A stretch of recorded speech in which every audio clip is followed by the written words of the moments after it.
Why do you think people accept not being rich? Do you think that it's all coping? Do you think it's all brainwashing? Or genuinely a lot of people are just going to be okay with that life? I think it's a mix of both. I don't think everyone's going to be okay with that life, because I believe if you had a magical time machine where you could peer into the future and you were to show a guy who is complacent, chilling, likes to play video games too much, doesn't really have an action plan, is working some job, if you were to show him himself at 50, still flipping those burgers, he'd be like, whoa, that is... I have to do something. I have to wake up. So if you're watching this podcast, this is that time machine right now. Stand yourself in front of the mirror if you are that person. Imagine yourself 30 years older. Imagine yourself fat, out of shape, bags under your eyes, wrinkles on your skin, gray hair. Imagine that man exactly where you are today. And if you don't like it, do something to change it, because it's complacency that damages people. And that's a mix of brainwashing and programming and, your personality. It's a mix of lots of things. But I think growing up really impoverished and looking around at the other adults, who are still I was 16, 17 years old working at McDonald's. I was working with people who were in their 40s and 50s doing exactly the same job as me. And I thought, whoa, this is fucked. I'm going to have to do something. Why did that click in your head? That clicked in my head really early too. And that was always my biggest fear, was being complacent and not having a life of abundance and not doing what I wanted to do. Why do you think most people don't make that realization? I don't know why most people don't. It came to me so naturally. My brother certainly helped. I remember once I was watching a YouTube video. It was a debate, actually. I can't even remember what the debate was about. And I said, I was maybe 19 years old at the time. My brother was 20. We were living in a one-bedroom apartment. We could barely pay the rent on. I was watching this debate. I said, whoa, Andrew, this debate is killer. You've got to come watch this debate with me.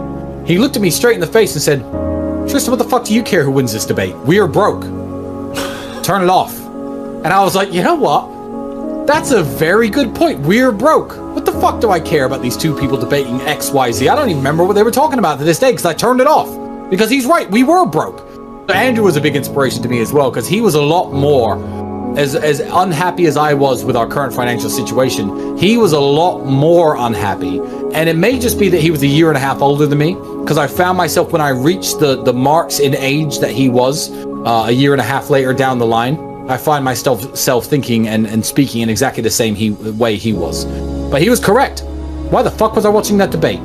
At least watching content like you and content like me is going to wake people up and encourage them to make positive changes in their life. That's the kind of content you should be consuming. But if you're watching a debate on, I don't know, the war in Ukraine, or, the England leaving the European Union, or even if you're watching, I'll go as far as saying, even if you're watching an American presidential debate, and these two candidates are arguing and you're flipping burgers, bro, you're going to be flipping burgers whoever fucking wins. Turn it off. Do something else.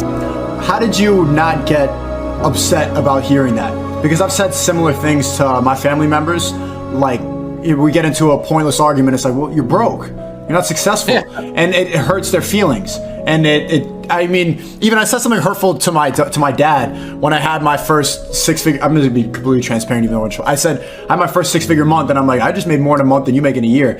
And when you say stuff like that, it hurts a lot of people's feelings rather than inspires them. When you heard Andrew say, you're broke, why do you think that you were able to separate your feelings, where most people are like, why would you say that? Well, I've never been an emotionally led person. I've always been objectively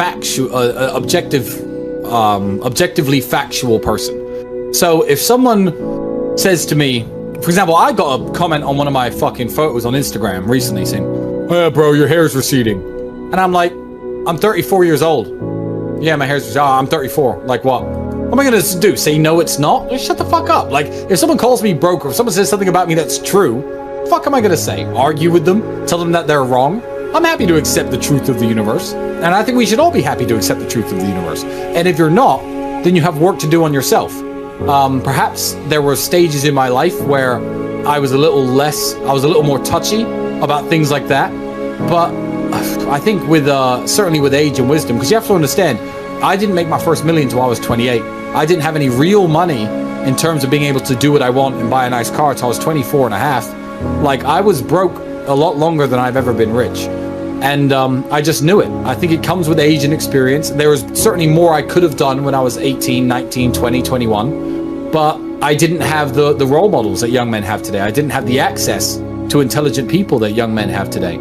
So I think today there's a lot less of an excuse. But if you find yourself, if someone says something about you, let's use fitness. I had some surgery on my arm in January. I'm getting back into shape now. I'm looking good these days. I'm gonna have some progress pictures coming soon because I've been I'm gonna let people into a little secret. Me and my brother have been working on a supplement line, but I myself have been experimenting with this, trying to get my own fitness back into check. After my surgery in January, I'm walking around with no shirt in my house. My brother looked at me and said, "Bro, you look fucked. You look fat as fuck." And I was out of shape. For me, I was still in better shape than the average person. I looked in the mirror and I was like, you know what? Fuck, I do look fat as fuck. I can't wait to get back into shape. What am I gonna do? Tell him he's wrong? Tell him not to hurt my feelings? You know, especially if you have good friends around you, let people encourage you by telling you the truth. Young men will come to me with their business ideas and I'll say, fucking give up. That's the worst business idea I've ever heard, and that's never going to work. Now, if you wish to pursue it after the fact, that's fine, because that's your own personal choice. But I'm going to tell you it's shit, because I'm not going to lie to you. And try to take people's opinion, and people you trust and people you respect's opinion, into account. That's the best advice I can give. So if you're hanging around with a bunch of fucking losers, that's dangerous.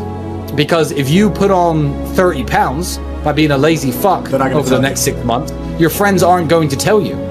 You know, you're going to read shit on the internet, cope like girls like dad bods, and you're going to be like, oh, well, girls like dad bods. What the fuck are you talking about? Girls don't like dad bods.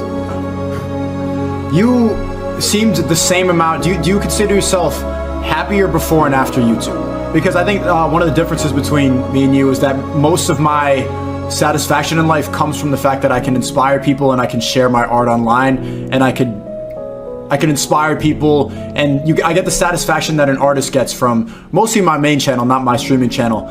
But you seem the same amount of happy before and after YouTube. Well, I didn't know you beforehand, but what changed? Because I get most of my satisfaction in life does not really come from riches. It comes from who I inspire and the connection with people. What's changed about your attitude on life? The fact that so many people look up to you and are inspired by you. Well, I'm the same amount of content.